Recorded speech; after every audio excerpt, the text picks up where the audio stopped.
आज मी बनवते सुके बोंबील टाकून वांग्या बटाट्याची भाजी। तेल टाकून घेतलंय, लसूण लाल करून घेऊया। लसूण लाल झालाय, कढीपत्ता टाकून घेतला, कांदा परतून घेऊया थोडा। कांदा लाल झालाय, टोमॅटो टाकून घेतले, चवीप्रमाणे मीठ,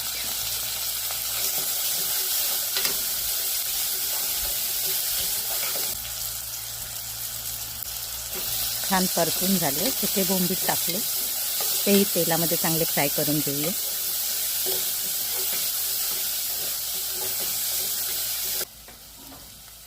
बोंबील फ्राय झाले, हळद, लाल तिखट,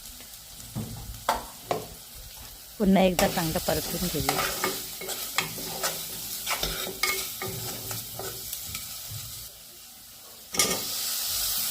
कापून स्वच्छ पाण्यात धुवून घेतलेले वांगे आणि बटाटे टाकून त्यालाही तेल सुटेपर्यंत छान फ्राय करून घेऊया।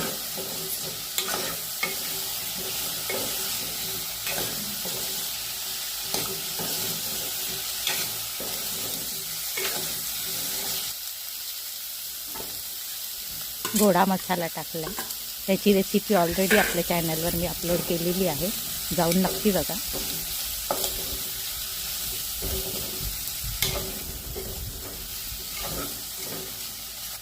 दोन तीन कोकम टाकले।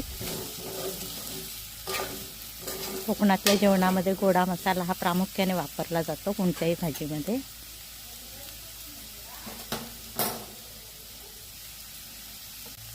आता गरम पाणी ओतून घेऊया।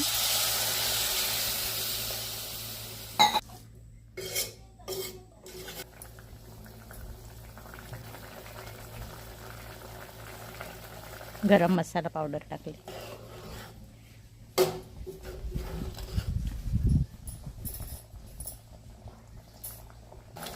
कुकरला एक शिट्टी काढून घेऊया।